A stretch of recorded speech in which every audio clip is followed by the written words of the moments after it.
Welcome all of you. Let's start NCERT Class 8 Maths Chapter 9 Mensuration Exercise 9.1 उसका question number 9। अब इसमें दिया गया हमें top surface of a raised flat platform is in the shape of a regular octagon as shown in the figure. ठीक है, तो ये एक सरफेस है और इसका जो शेप है वो एक ऑक्टागन, मगर कौन सा? रेगुलर। रेगुलर ऑक्टागन को इसका मतलब ये होता है, जैसे हम कहते हैं ना इक्विलैटरल ट्रायंगल, यानी उसके तीनों साइड्स इक्वल रहेंगे। तो ये एक इक्विलैटरल ऑक्टागन है, तो उसे कहा जाता है रेगुलर ऑक्टागन। इसके सारे साइड जो रहेंगे वो इक्वल रहेंगे। Find the area of the octagonal surface. ठीक है, तो हमें फिगर दिया, यही हमारा गिवन है।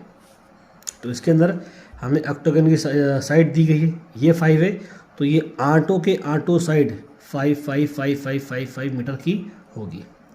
और यहाँ से यहाँ तक जो हमारी लेंथ है वो 4 मीटर है, और यहाँ से यहाँ तक जो हमारी लेंथ है वो 11 मीटर है।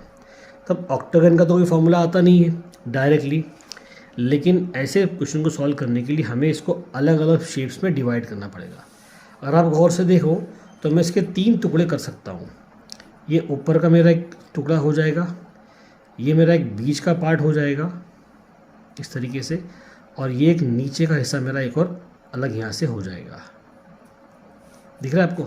इन 3 पार्ट्स में अलग कर दिया, तो मेरे पास 2 ट्रपेजियम आ गए और एक रेक्टेंगल आ गया। ट्रपेजियम के लिए हमें चाहिए ये वाली लेंथ, इसको हम हाइट बोलते हैं। ये हमें यहाँ पर दी गई है 4 मीटर, है ना, और ये लेंथ हमारे पास कितनी है? 11 मीटर।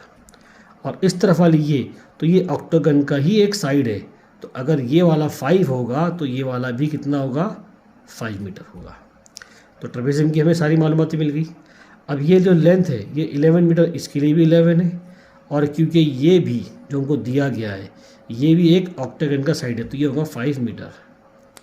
अब ये तो ट्रपेजियम ही है, तो इसका और इसका एरिया बिल्कुल सेम आएगा। तो हमें एक ही ट्रपेजियम का एरिया निकालना है, उसका डबल कर देना है, और फिर इस एरिया ऑफ रेक्टेंगल को इसमें प्लस कर देना है। तो अगर मैं आपको बेस इक्वेशन बना कर दूँ तो वो ऐसी बनेगी, twice of area of trapezium plus area of rectangle. ये हमारी बेस इक्वेशन बनेगी। हमें इसकी वैल्यू निकालना है, फिर प्लस कर देना, हमें सारे आंसर मिल जाएंगे। अब देखिए, तो हम पहले निकालेंगे एरिया ऑफ ट्रपेजियम, ये वाला। तो एरिया ऑफ ट्रपेजियम का जो फॉर्मूला है पहले हम वो लिखेंगे, that is half into sum of the parallel side, यानी सम मतलब SUM सम, यानी दोनों पैरेलल साइड का प्लस करना है। तो इसको हम L1 मान लेंगे, इसको हम L2 मान लेंगे। तो L1 प्लस L2 ये होगा उसका सम इनटू हाइट।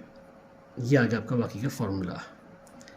तो हाफ इनटू L1 को 11 प्लस 5 हमने मान लिया, और हाइट है हमारे पास में 4 मीटर। तो 2 1 जा 2 2 2 जा 4, ये कट गया हमारा। 11 plus 5 that is 16, 16 plus 2 16 multiply by 2, okay लिख लो पहले, 16 2 दैट इज 32 मीटर। तो एरिया ऑफ ट्रपेजियम जो हमारे पास में आ गया है वो है 32 मीटर। इसका हम ट्वाइस भी कर लेंगे, हम ट्वाइस। तो twice of area of trapezium, उसको हम जब करेंगे तो 2 इंटू 32 दैट इज़ 64 मीटर। ये मिल गया हमें हमारा twice of area of trapezium. अब आएंगे हम एरिया ऑफ रेक्टेंगल के ऊपर। उसका फॉर्मूला सबसे सिंपल है, वो है लेंथ इंटू ब्रेथ। तो ये इसकी लेंथ होगी, ये इसकी ब्रेथ होगी। 11 मल्टीप्लाई बाय 5, तो ये होगा 55 मीटर स्क्वायर है। हाँ, यहाँ पर भी स्क्वायर आएगा, इधर भी स्क्वायर आएगा, क्योंकि ये एरिया है। अब हमें दोनों चीज़ें मिल चुकी है, तो यहाँ पर पुटअप करेंगे। Twice of area of trapezium कितना है? 64, प्लस एरिया ऑफ रेक्टेंगल कितना है? वो है 55। इसको ऐड करेंगे, हमारा आंसर आएगा 119 मीटर स्क्वायर। ये होगा हमारा area of octagon, 119 metre square. इस पूरे ऑक्टागन का एरिया 119 मीटर स्क्वायर आएगा। आई होप ये क्वेश्चन आपको समझ में आया होगा।